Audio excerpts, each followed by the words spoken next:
1절과 8절입니다. 저와 여러분 함께 기도하시겠습니다. 제가 먼저 1절 읽겠습니다.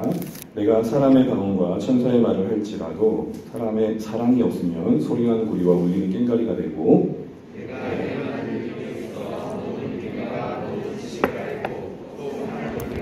우는 믿음이 있을지라도 사랑이 없으면 내가 내게 있는 모든 것으로 구제하고 또 내 몸을 불사르게 내줄지라도 사랑이 없으면 내게 아무 유익이 없느니라.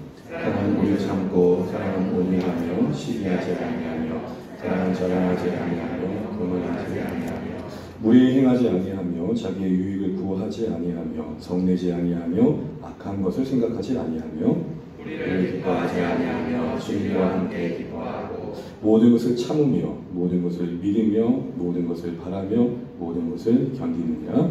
사랑은 언제까지나 떨어지지 아니하되 예언도 빼하고 방언도 그치고 지식도 빼하리라. 아멘. 자, 그냥 읽겠습니다. 우리 다시 한번 앞뒤 옆에 함께 예배하는 성도님들 함께 축복하시면 되겠습니다. 하늘 복 많이 받으십시오. 함께 예배하는 기도입니다.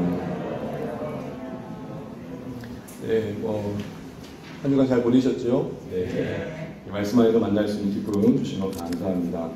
은희자매님, 우리 그때 와라 때 왔을 때랑 조금 예배 순서가 조금 달라진 거 괜찮으세요? 네, 감사해요. 또 아름다운 모습을 뵈셔서 좋습니다. 네, 감사합니다. 오늘 주님의 사랑이 우리 사랑 되게 하옵소서라는 7번째 시간으로 우리 나누었던 사랑장 말씀을 매듭 지어보려고 합니다. 매듭 짓는 가운데 먼저 우리 고린도서 13장의 맥락을 한번 되새기면서 오늘의 마지막 사랑의 열매들을 돌아볼 텐데요. 일단 여러분, 고린도서 13장은 고린도서 12장의 다음에 나온 이야기죠. 고린도서 12장에는 무엇이 나와 있었습니까? 은사의 문제로 다툼과 갈등이 있었던 고린도 교회의 이야기가 있었습니다. 바로 은사 문제로 시끄러웠던 그 고린도 교회를 향한 바울의 일침이라고 할까요? 그 바울의 그 진단과 처방이 오늘 13장의 내용임을 우리가 살펴봤습니다. 분명 여러분, 은사는 교회의 유익을 위해 주신 거잖아요. 그리스도의 몸된 지체들의 서로의 은사를 통해서 서로의 가지고 있는 은사가 서로를 세워주고 또 전체적으로 공동체를 풍성케 하는 게 목적일 텐데, 문제는 고린도 교회 안에 그 은사가 묘한 경쟁의 분위기 속에 서열화가 되고 있었다는 것입니다. 그래서 그 은사의 서열화 속에 당연히 갈등이 만들어지고 누가 더 낫냐는 싸움 속에 은사의 본질로부터 격길로 갈 수밖에 없는 그런 상황이 펼쳐지고 있었습니다. 그런 상황 속에서 고린도서 12장 그 끝절에는 그렇게 이야기가 되어집니다. 너희는 더욱 큰 은사를 사모하라. 내가 또한 가장 좋은 길을 너희에게 보이리라.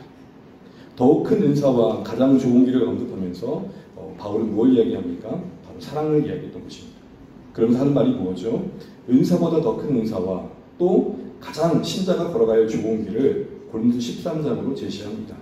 요즘은 그렇습니다. 결국 은사가 사랑의 길을 걸어갈 때에 제 역할을 할 수 있다라고 이야기하는 것입니다. 은사가 사랑의 길을 걷지 않고 어떤 명성을 추구하고 욕망을 추구하는 길을 함께 따라가다 보면 그 은사가 목적에서 이탈할 수밖에 없음을 지적하는 것이죠. 그러면서 고린도서 13장은 어떤 강조를 시작합니까? 1절부터 3절 안에 무려 각절마다 사랑이 없으면 이라는 말이 3번이나 반복됩니다. 여러분, 성경에서 여러 번 반복되는 것은 강조의 의미죠. 3번이나 강조하는 것은 그만큼 중요하다는 것입니다. 그것이 없으면 교회의 교회됨을 이룰 수 있음을 언급하는 것이죠. 진단은 뭐였습니까? 결국 고린도 교회예요. 너희의 그 갈등과 고통은 잘난 때문에 그런 게 아니다. 서로의 그 잘난 은사 때문에 그런 게 아니라 그 은사가 사랑 안에 그 사랑에 도구되지 못함의 문제다. 여러분, 우리의 삶에 가진 게 문제가 되는 거 별로 없습니다. 그 가진 게 어떤 목적으로 쓰여지고 있냐가 문제인 거죠. 여러분, 돈을 가진 게 문제겠습니까? 아닙니다. 하나님께서 원하시는 방법으로 그 돈이 사랑의 목적을 따라 쓰여지고 있으면 잘하는 것이죠. 여러분, 그런데 고린도 교회는 그렇지 않았던 겁니다. 그래서 결국 처방은 뭐였습니까? 진단은 사랑의 부재이니 자연스럽게 처방은 그 사랑은 힘입어야 교회다운 교회가 될 것이다. 이렇게 얘기했던 것입니다. 결국 은사가 아니라 은혜를 힘입어 사는 게 신자다라는 것입니다. 은사가 아니라 은혜를 힘입어 사는 게 신자다. 은혜의 다른 말은 뭐죠? 하나님의 사랑이죠. 왜냐하면 값없이 우리에게 주시는 그 은혜의 중심엔 하나님의 사랑이 시작이기 때문에 그렇습니다. 그러므로 여러분, 신자는 우리의 구별됨은 뭘까요? 유별남이 아닙니다. 근데 한국교회 성도님들이 안 믿는 VIP들에게 비춰질 때 여러분 어떻게 비춰질까 한번 생각해 보십시오. 여러분 우리가 열심히 신앙생활 하는 것 자체가 너무 귀하고 소중합니다. 그런데 믿지 않는 그들에게 그것이 어떻게 이해될지 생각해 보세요. 우리가 매일 새벽 빠지지 않는 것, 우리가 말씀을 꾸준히 읽어가는 것, 열심히 봉사하는 것 귀한 것입니다. 틀렸다는 게 아닙니다. 근데 그것 자체가 세상에 얼마나 설득력이 있겠냐는 것이죠. 우리는 남다름으로 유별남이 아니라 특별한 하나님의 사랑에 붙들린 다른 삶의 방식으로 매력을 보여야 한다는 것입니다.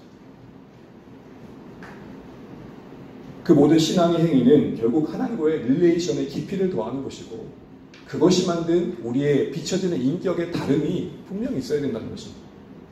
하나님을 만났다고 하는데 그 흔적들이 이 현실 속에서 확인되어 수 없는 것들이라면 안 믿는 분들에게는 얼마나 그게 당혹스럽겠습니까? 자꾸 뭐 봤다 그러죠. 들었다 그러죠.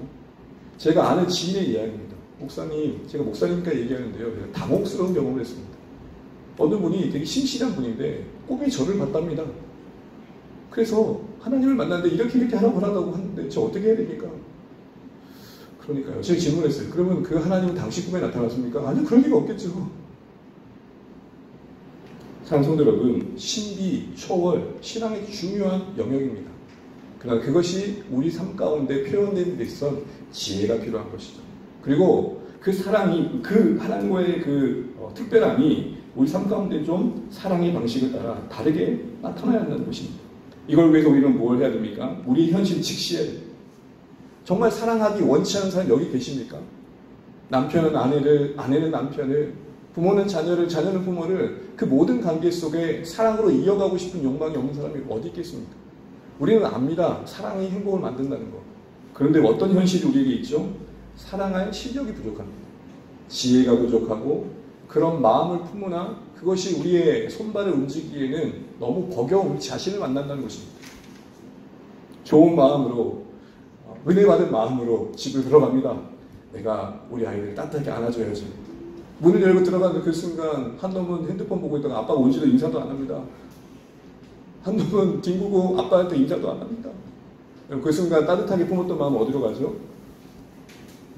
순간에요. 사라지고 순간 일어나는 분노와 이건 뭐야? 라는 통제하고 싶은 마음에 자녀들을 향한 거친 표현들이 나갈 때가 있죠.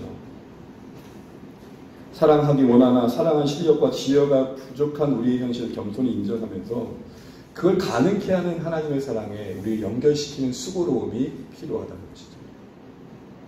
그거 아셔야 됩니다. 우리는 공급받아야 흘러보낼 수 있는 인생입니다.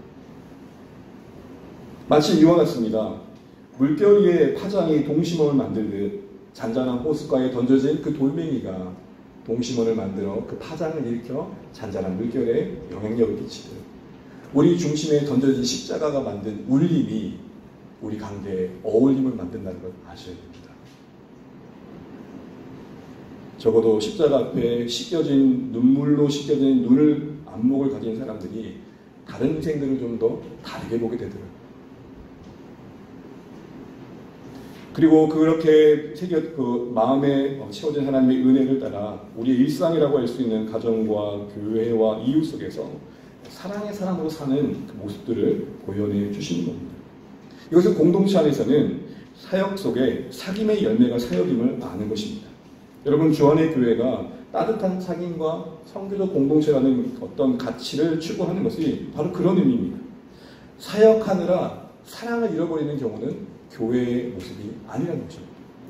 그래서 여러분, 에베소 교회가 얼마나 뜨거웠습니까? 얼마나 열심히 있었습니까?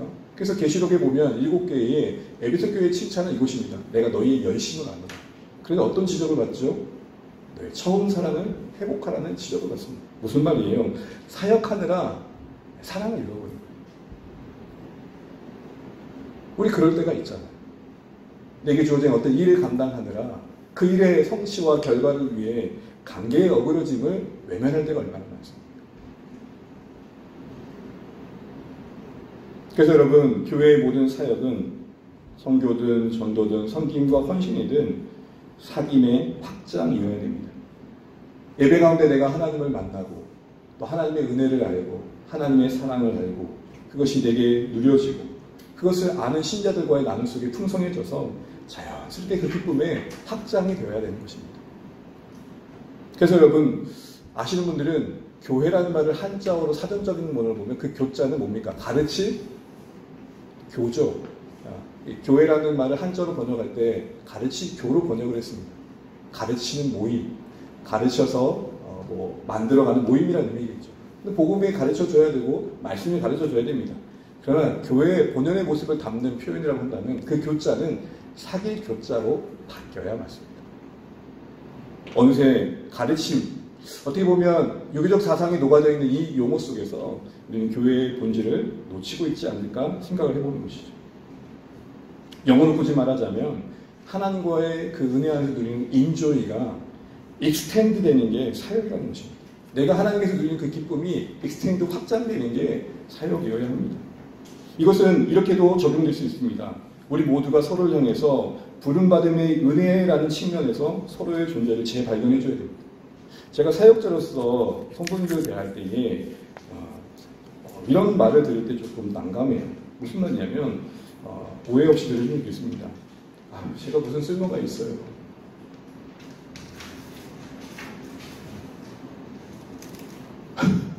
뭐라고 얘기해야죠? 당신 쓸모 있으십니까? 이렇게 얘기해야 됩니까? 쓸모 있고 없금으로 자신의 존재 가치를 교회 안에서 확인하려고 하는 생각 속에 우리 안에 교회에 대한 이해가 좀 잘못된 건 아닐까요? 쓸모 있음과 쓸모 없음의 문제가 아니라 존재가 그 자체로 역할을 다하고 있음을 알아야 됩니다. 조안의 교회는 서로의 쓸모 있음으로 효과로 따지지 않을 것입니다.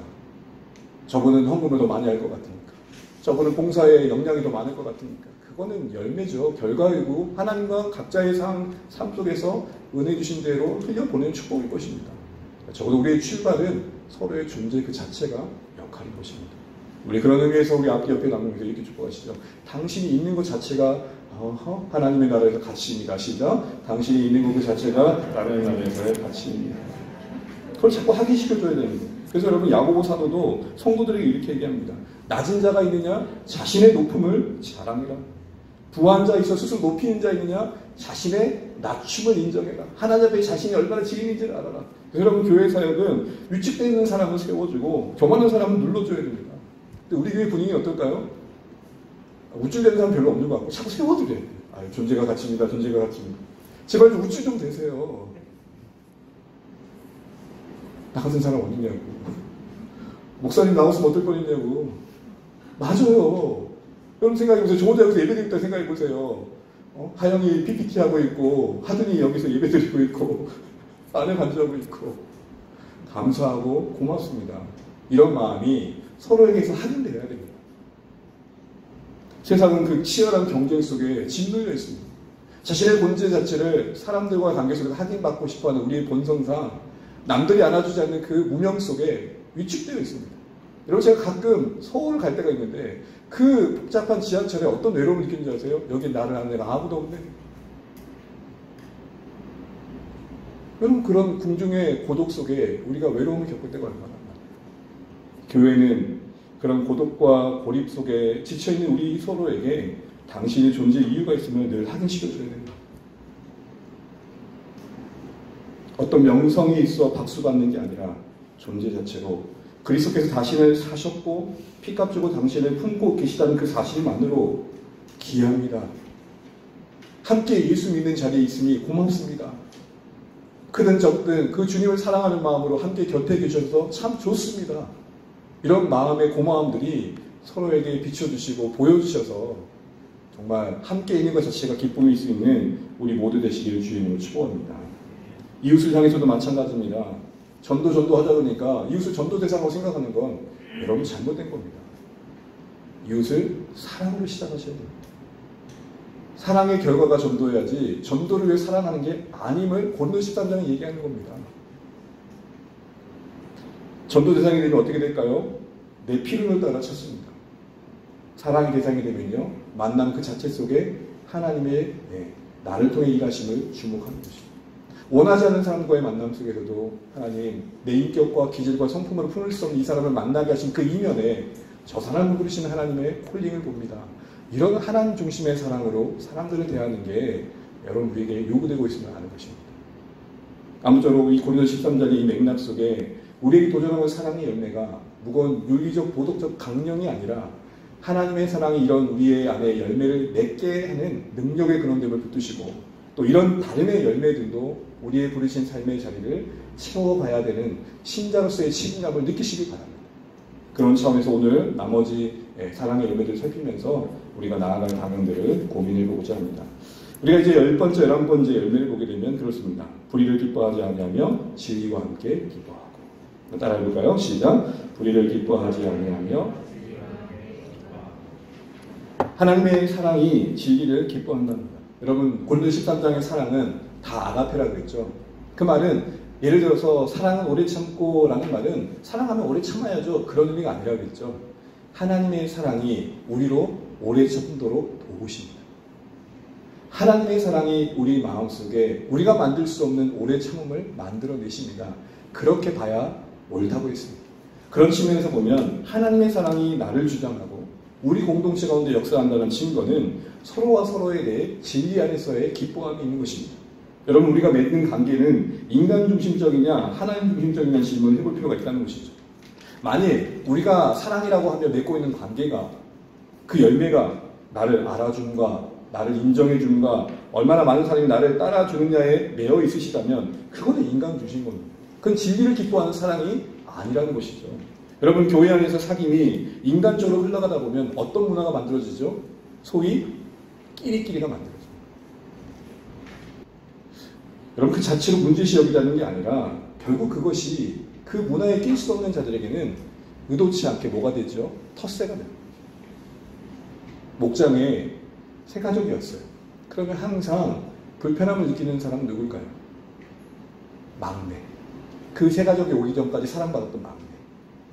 저희 집에 둘째가 있는데 셋째가 태어날 때 제일 불편할 때가 누굴까요?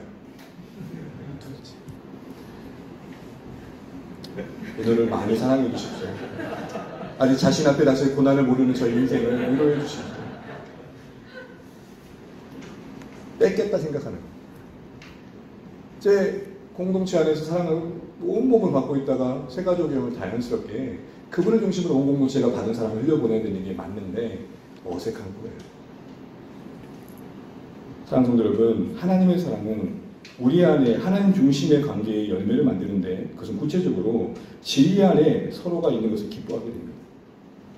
타인의 유익을 구하는 하나님의 사랑의 성향상 서로가 하나님 앞에서 거룩한 열매를 맺고 하나님 앞에서 진실함의 열매를 맺는 것을 기뻐할 뿐만 아니라 기대하고 그렇게 되도록 돕습니다. 그래서 여러분 당시 요한이라는 목회자는 교회를 향해 이렇게 이야기합니다. 요한 2서입니다. 잘못 나왔네요. 오타예요. 요한 2서 4절 한번 읽어보겠습니다. 시작. 너희 자녀들 중에 우리가 아버지께 받은 계명대로 진리를 행하는 자를 내가 보니 심히 기쁘더라. 목회자인 요한이기 때문에 한 말이 아니라 지금 요한이 교회를 보며 기뻐하는 건 뭡니까? 성도들 가운데, 특별히 그 자녀들 가운데 진리 가운데 행하는 것을 듣고 기뻐하고 있습니다. 여러분, 우리 공동체 가운데 기쁨은 뭘까요? 우리 주안의교회 청소년부가 지금 이제 3명이 있는데 얘네들이 공부 잘하는 거 감사한 거죠. 성실의 열매임에 축복해줘야 될 것입니다. 그러나 우리가 기대하는 건 뭐여야 됩니까? 이들이 하나님의 사랑으로 하나님을 기뻐하는 자리에 있는 것을 더 기뻐해야겠죠. 제가 제일 싫어하는 것 중에 하나가 기도했더니 하버드 대학 갔다라는 겁니다. 그분들의 기도가 잘못됐다는 말을 드리는 게 아닙니다. 모두가 그럴 수 있냐는 것이죠. 모두가요. 각자의 다른 인생의 부르심을 따라 사는 우리 아이들의 다름을 인정해주고 그 다름이 그에게는 특별함이며 하나님의 그를 부르심을 격려해줘야 되는 거죠. 너는 왜 쟤와 같지 않니로 우리가 똑같은 세속의 가치관으로 인간 중심으로 진리를 추구하는 그 목적이 아닌 그들이 명예롭게 되어 내가 얻는 어떤 이익이 있는 것들로 부모와 자녀의 관계가 만들어지고 있다는 것은 아니라는 것입니다. 부모의 자녀에 대한 사랑 또한 하나님의 사랑이 역사한다면 어떻게 될까요? 다르잖아요. 적어도 셋 이상 갖고 계신 분들은 갖고 있다? 미안해요. 예, 주신 기업을 품고 계시는 여러분 다르잖아요. 오빠는 이러고 또 둘째는 이러고 또 셋째는 이러고 그 다름 속에서 우리는 뭘 봐야 됩니까? 이들 각자가 그 다름 속에서 하나님 앞에서 사는 인생이 뭘까를 고민해주고 격려해줘야 되는데 우리가 정한 방법과 내 중심으로 우리 아이들 끌고 가져갈 때가 얼마나 많은지. 이러한 사랑을 위해서 여러분 우리 자신 안에서부터 우선적으로 진리의 말씀을 적용해야 됩니다. 10편 119편 59절 한번 읽어볼게요. 시작.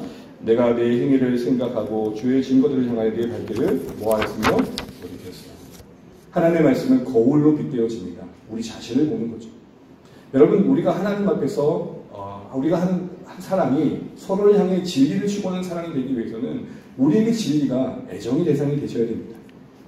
무엇보다도 말씀 안에서 진리 안에서 우리 자신을 살피는 겸손함 속에서 그 가정이 쉽지 않음을 아는 것이 필요합니다. 말씀이 상대방에게 이루어지는 가정이 이해되기 위해서는 내게 그 말씀이 성취되는 게 쉽지 않다는 것을 먼저 아는 게 중요하다는 것이죠. 이럴 때 우리는 서로 안에서 진리를 추구하는 그 사랑의 열매를 맺어가는 데 있어서 조금 더 풍성함을 누릴 수 있는 것입니다. 이런 거죠. 한마디로 동료 지인으로서 서로를 긍휼히 여기는 마음이 있는 거죠.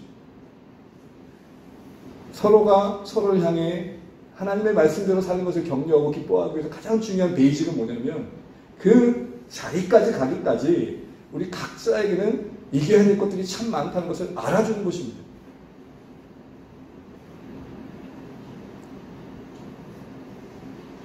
가끔 그런 말씀을 듣고 시험 드는 분이 계시다고 하더라고요. 새벽에 오랜만에 나왔어요. 주변에 이렇게 얘기하는 거예요.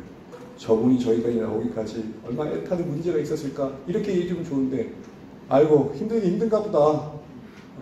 안 나오네. 새벽도 나오네. 그분이 어느 자리까지 서기까지 이겨내야 할 것들이 이해되어지는 것은 내가 그런 자리에 있다는 것을 경험할 때죠. 그래서 여러분 관계 속에서 이해가 메마르고 있는 것은 어느새 나를 보는 자기 성찰의 부재가 만든 결과일 수도 있음을 알아야 됩니다.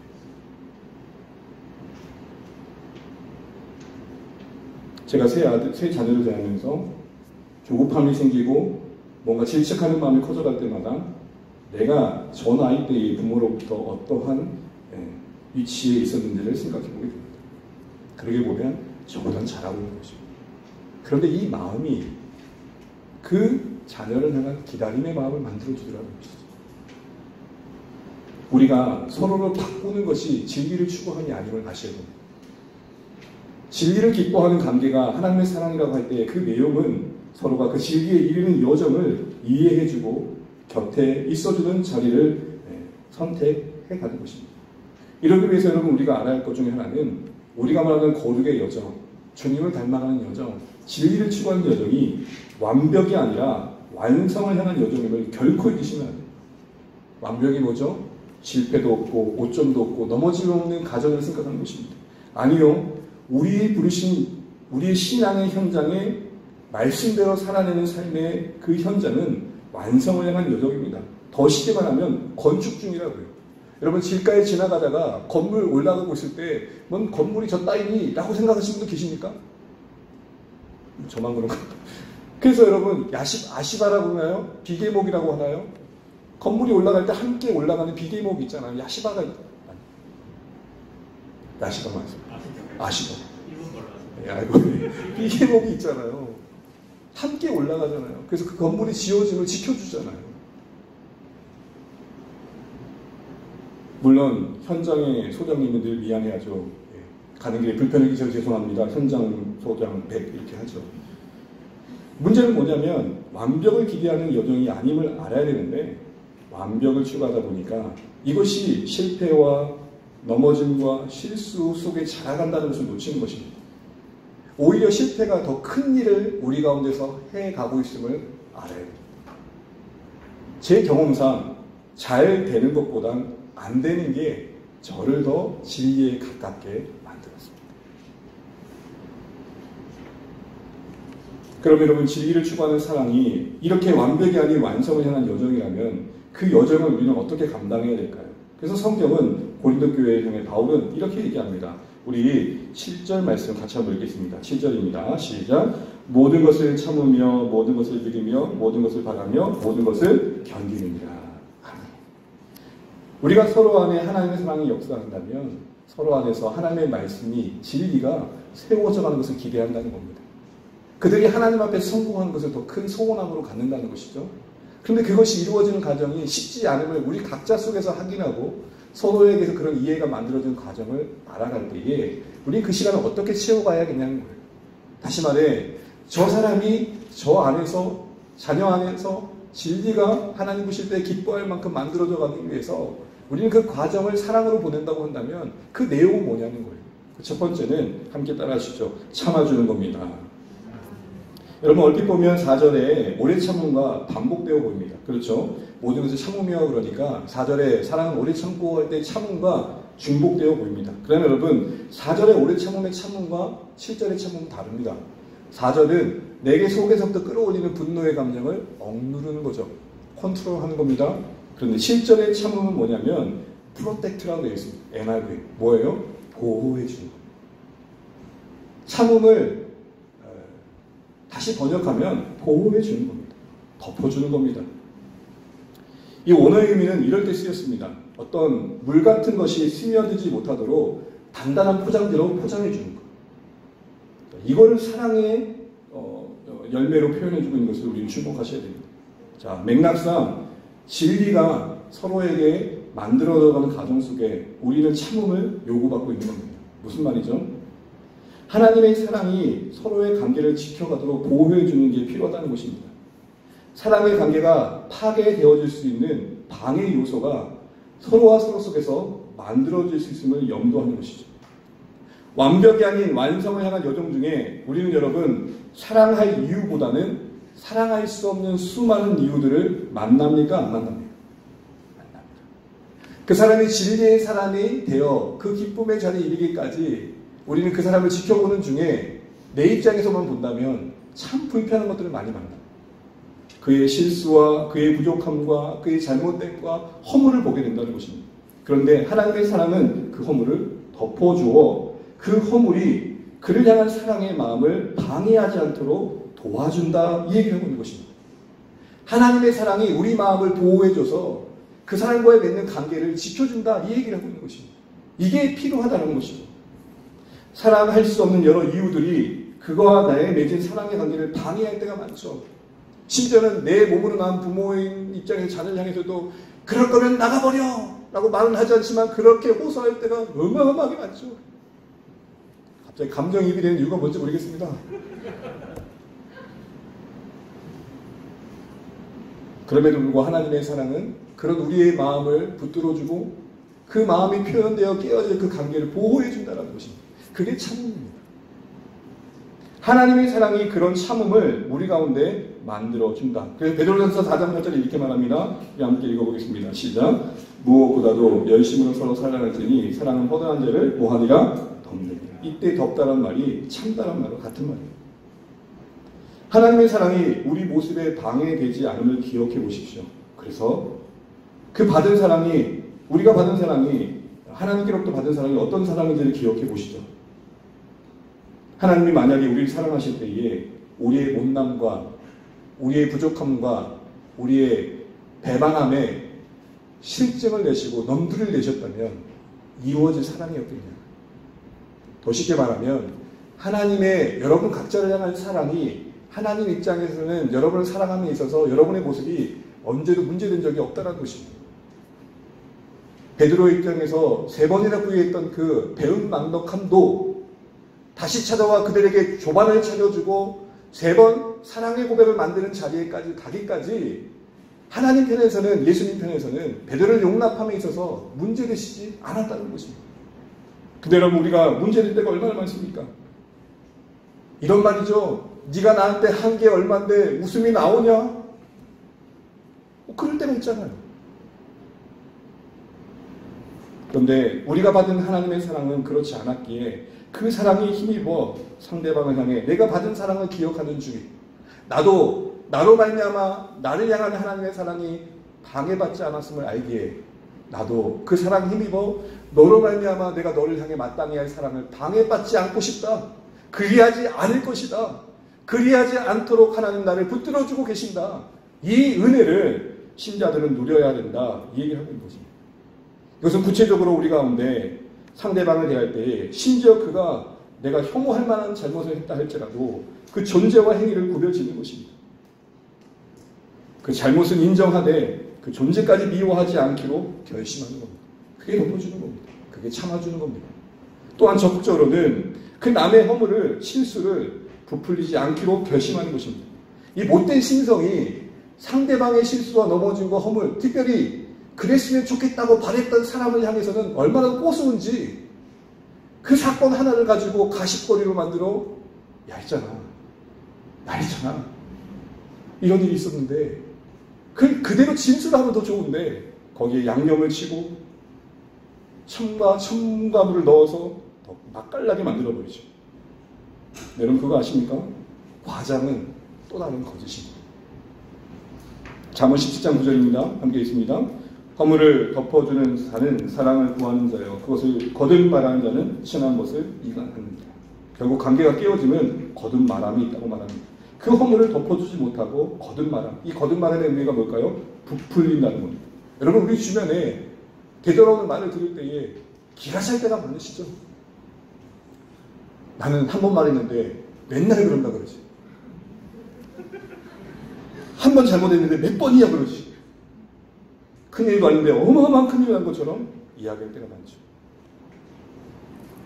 덮어주지 못할 망정 부풀려 그 관계에 틈을 내고 많은 일들이 얼마나 많습니까? 그래서 여러분 우리가 서로 말로 부풀리지 않고 덮어주고 하나님의 사랑을 따라 참아내기 위해서 필요한 주의해야 할 단어가 있는데 그건 뭐냐면 언제나 전부라는 단어입니다. 예를 들어 이렇습니다.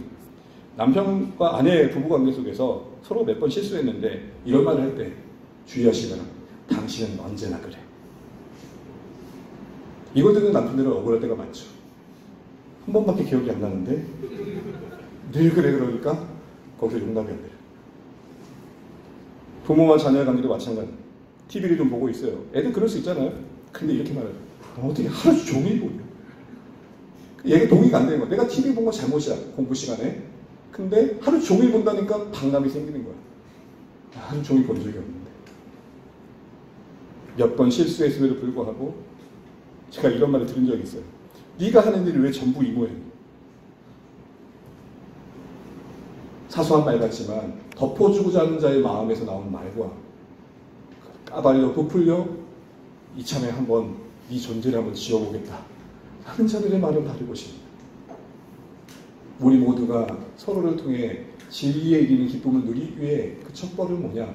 참아주고 참아야 하느니라 이걸 말하는 게 아닙니다.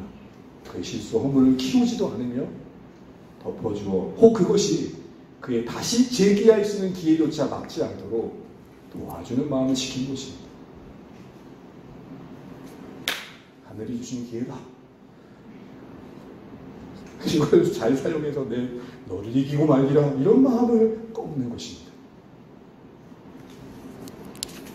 두 번째로 우리에게 요구되는 게 뭡니까? 함께 따라하겠습니다. 모든 것을 믿으며 시작.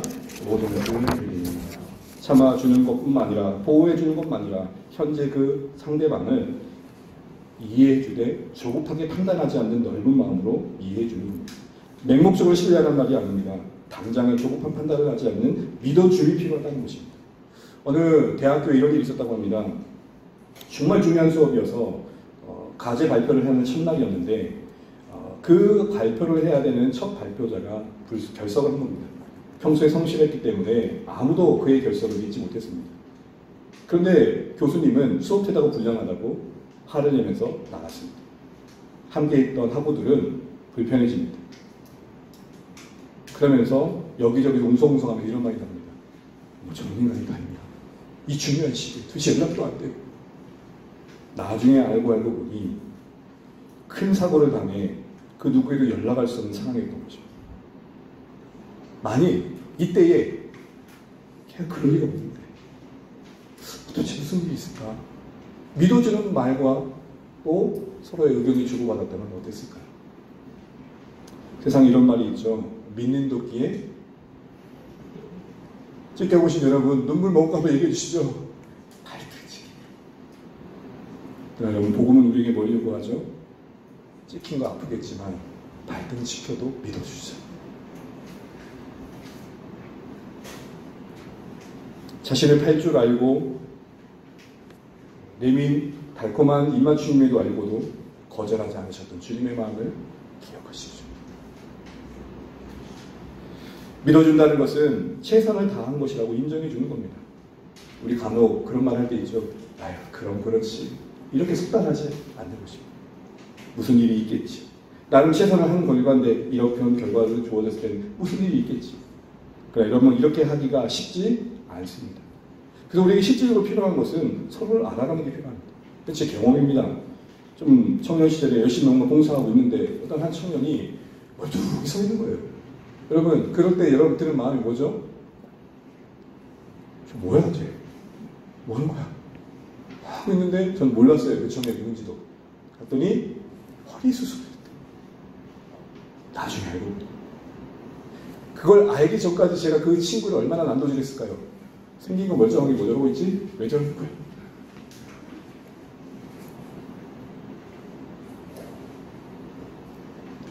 또한 우리 편에서도 공동체 안에서 이런 성숙함이 요구됩니다. 다른 사람이 꼭 알아줘야 될 것들은 알려주시는 게 서로의 오해를 더는 방법일 것입니다. 또한 우리에게 필요한 것은 이것입니다. 함께 따라하죠. 모든 것을 바라며, 시작. 모든 것을 믿음은 더 나아가 그 앞으로의 모습과 그가 장래에 어떻게 될 것까지 기대해 주는 것입니다. 희망을 버리지 않는 것이죠. 지금의 모습은 이러하지만 장차 달라질 그의 모습을 바라봐 주는 겁니다. 여러분, 예수님께서 베드로를 만나셨을 때에 너는 시몬이지만 장차 개바가 되리라 말씀하셨던 것을 기억하십니까? 이제 처음 만났던 베드로에게 앞으로 그가 반석과 같은 존재가 될 것을 미리 전망해 준 것, 그게 사랑입니다. 우리 공동체 안에 하나님의 사랑이 역사한다는 것은 지금의 모습의 정제의 마침표를 찍는 게 아니라 진행 중인 그의 현실 속에 역사하시는 하나님의 능력을 신뢰하면서 그 인생을 부르신 하나님의 부르심에 후회 없으심을 신뢰하면서 믿어주고 바라봐주는 것입니다. 여러분, 학교 교무실마다 이런 이야기가 오고 가죠. 학교 측에서 어떤 학생이 잘못해서 부모님을 부릅니다. 부모님이 속상한 마음에 갑니다. 징계를 내려야 된다고 선생님이 얘기합니다. 그때 부모님들 중에 이런 분이 계십니까? 네, 선생님, 이참에 아주 그냥 질빨아 주십시오. 아닙니다. 대부분의 부모들은 어떻게 하죠? 제발 좀 다시 기회를 주십시오. 그때 질문하고 싶은 게 이런 거예요. 도대체 부모는 무슨 근거로 그 아이가 다시 그렇지 않을 거라는 것을 호소하는 거죠? 그게 믿어주는 거죠. 바라는 거죠. 믿어주는 거고 바라는 것입니다. 앞으로 잘할 것에 대한 기대감을 갖고 있는 것입니다. 모든 것을 바라는 사랑은 상대방이 그럴 만한 이유가 있기보다는 그 신자된 인생을 부르신 하나님의 후회 없으심에 기대어서 그를 수용해 주는 것입니다. 후회 없으신 하나님의 부르심. 로마서 11장 29절입니다. 함께 읽습니다. 시작. 하나님의 은사와 부르심에는 후회하심이 없느니라. 아멘. 우리는 서로의 현재 모습에 만남이 후회될 때가 있죠. 네 안 만났어야 되는데 만약 내 인생을 다시 돌이킬 수 있다면 너와의 만남을 지우고 싶다. 하나님이 우리를 그렇게 대하지 않으신다. 우리는 만나고 나면 처음엔 너무 좋은 줄 알았는데 지나고 나면 나 그런 줄 몰랐다. 이게 우리의 인간관계의 사랑의 한계라면 하나님의 우리의 사랑은 어떻죠? 그런 줄 알고 여러분, 앞뒤 옆에 위로하시죠? 하나님 당신 그런 줄 알고 부르실 때요. 용기 내세요. 시작. 하나님 당신 그런 줄 알고 부르셨답니다. 그렇게 성질 더러운 줄 아셨고요. 그렇게 넘어질 줄 아셨대요. 그 후회 없으신 사랑이 크신데 여러분 죄송해요. 이런 말에서 우리가 뭘 하고 어느 한 그 인생을 붙드시는 하나님의 크심을 보지 못한 채 종지부를 찍냐고요. 우리가 뭐라고. 여러분, 저는 구름 양아치라는 별명을 가지고 한 1~2년 보낸 방황의 시간이 있습니다. 그때의 저를 향해 신앙적으로 정죄하고 저 인간은 소망이 없어 마침표를 찍었다면 지금 제가 여기 서 있는 이 자리를 도대체 무엇으로 설명하시겠습니까? 버겁지만 바라봐 주는 겁니다. 달라질 거다. 변할 거다. 하나님의 능력의 손이 그 인생을 부르셨기에 반드시 다른 모습으로 우리 앞에 서게 해주실 거다. 그걸 놓치지 않는 겁니다. 마지막으로 견디는 것입니다. 따라하시죠. 모든 것을 견디느니라. 시작. 결국은 그 자리까지 인내를 요구받고 있는 게 사랑이라는 것입니다. 고통스럽죠. 그러나 꾸준히 사랑해야 할 책임의 자리를 놓치지 않는 겁니다. 여러분, 전 사랑장을 보면서 무겁게 마음 와닿는 게 있습니다. 결국은 사랑은 그 자체가 승리라는 것입니다. 사랑해서 얻어진 그 어떤 결과와 열매로서 우린 사랑의 명예로움을 말하고 싶겠지만, 내가 이렇게 사랑했더니 얘가 이렇게 달라졌어를 보여주고 싶은 욕망이 있을 때가 있지만, 그게 혹 맺히지 않는 지루한 싸움을 해야 되는 인내의 상황 속에서도 견딤으로 맞춰지고 있는 것, 견딤으로 그 자리를 오래 참음으로, 인내해줌으로, 용납해줌으로, 수용해줌으로 기다려주고 있는 그 자체가 승리입니다. 사랑은 승리입니다. 사랑 그 자체가 영광입니다. 사랑 그 자체가 신자된 우리의 명예입니다. 하나님 우리에게 그렇게 부르지 않으실 겁니다. 너 그렇게 사랑해서 도대체 몇 명 전도했니? 그리 묻지 않으실 것입니다. 되려 이렇게 말씀하셨습니다. 네가 나에게 냉수를 줬다. 주님, 제가 언제요? 나는 다만 사랑으로 했던 묵묵한 시간들이 결국은 하나님께 기억되어지며 그것이 영광이 되는 것입니다. 오늘날 교회가 놓치고 있는 게 무엇입니까? 사랑마저도 이벤트가 되고 있죠. 제가 다른 모르지만 탈북한 분들의 괴로움이 그거라고 합니다. 얼마나 이슈가 좋습니까? 북한을 넘어와 신앙의 자유를 찾아온 성도, 수많게 홍보가 되고 있지만 결국은 그 이벤트가 끝나면 내곡한 시선 속에 외면당한다.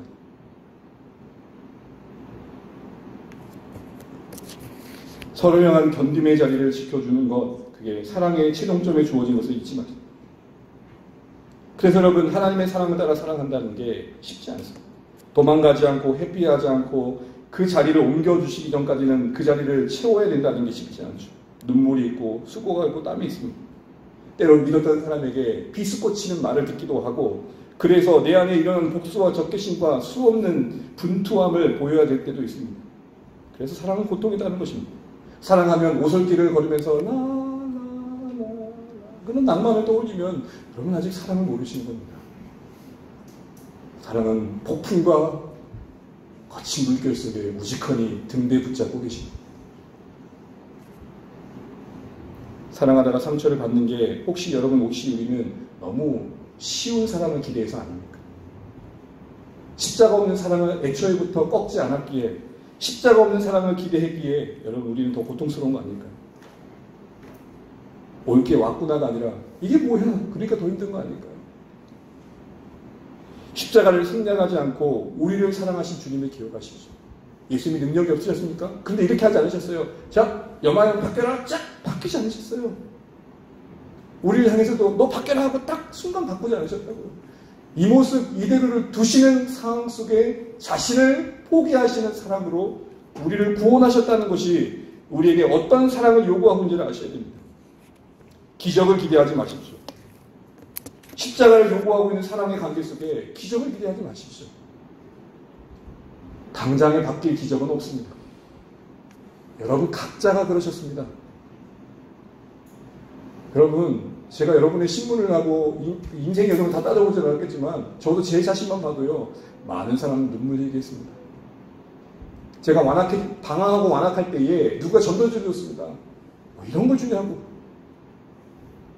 그래서 여러분, 땅바닥에 던져진 전도지를 볼 때마다 제가 외면했던 순간들이 떠오릅니다.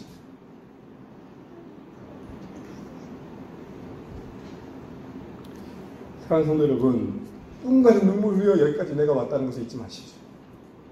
누군가는 기도해줬으며 누군가는 나의 못남에 밝혀줬습니다. 그가 힘이 없어서일까요?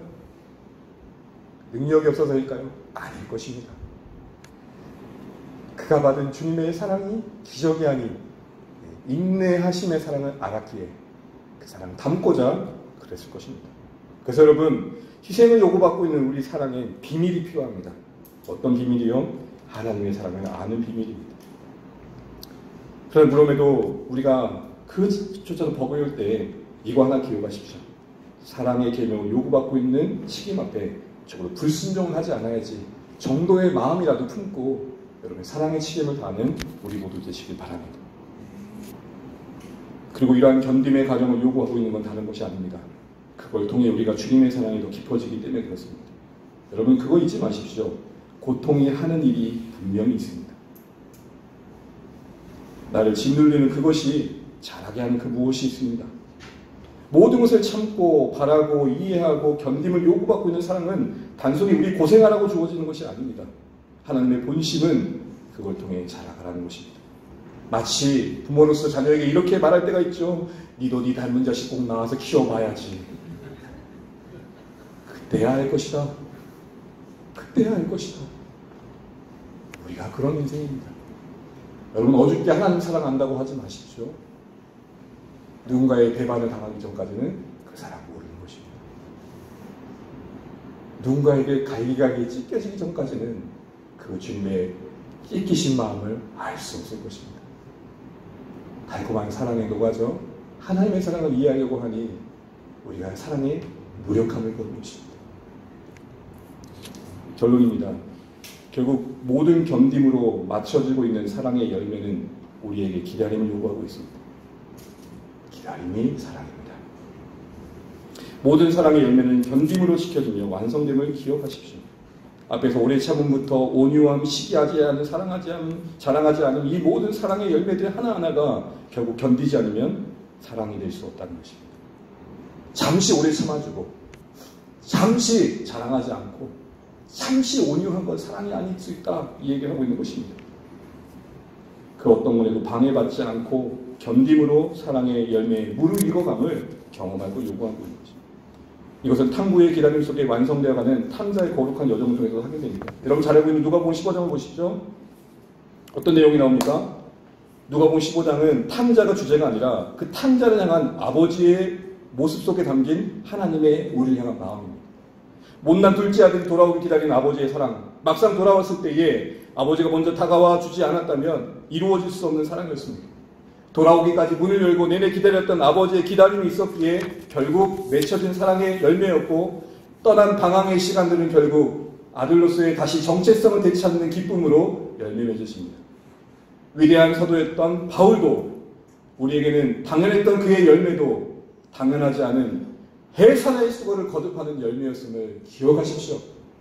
우리 그런 의미에서 갈라디아 4장 19절 말씀 읽고 외치겠습니다. 시작. 나의 자녀들아, 너희 속에 그리스도의 형상을 이루기까지 다시 너희를 위해 해산하는 수고를. 저는 아직 모릅니다, 애 낳는 수고를. 그래서 저희 아내가 애 낳을 때 제가 많이 혼났습니다. 어줍게 하는 척한다고, 힘내려고. 그런 말조차 위로가 되지 않는 것을 아십시오. 그냥 버텨주십시오. 그래서 가만히 있으시면 됩니다. 가만히 있으시면 됩니다. 해산의 수고가 어마어마한 것을 우리가 간접적으로 합니다. 바울도 쉽지 않은 목회의 현장이었음을 아십시오. 우리의 관계가 그러하며 우리 공동체가 그러할 것입니다. 함께 진리를 기뻐하는 자리에까지 서기까지 우리에게 요구되어지는 인내의 분량과 기다림의 시간들을 기이 여기시는 우리 모두 되시기를 주님으로 축복합니다. 더하여 그 기다림이 의미 없지 않음을 아십시오. 그 기다림 속에 우리를 만드십니다. 우리를 빚으시며 우리를 아름답게 하십니다. 모세에게 40년은 허망한 시간이 아니었습니다. 모세에게 그 시간이 광야를 준비한 시간이었습니다. 이를 아시고 하나님의 사랑 안에 실패 없음을 기억하시며 그 사랑의 영원함을 기대하시며 내 평생 사랑의 삶을 살다가 죽으리라. 그게 우리의 부르심을 잊지 마시기 바랍니다. 사역하다 죽지 마시고 사랑하다 죽기를 결단하시는 고린도서 13장 말씀 되시고 우리 삶의 결단되시기를 주님으로 축복합니다. 우리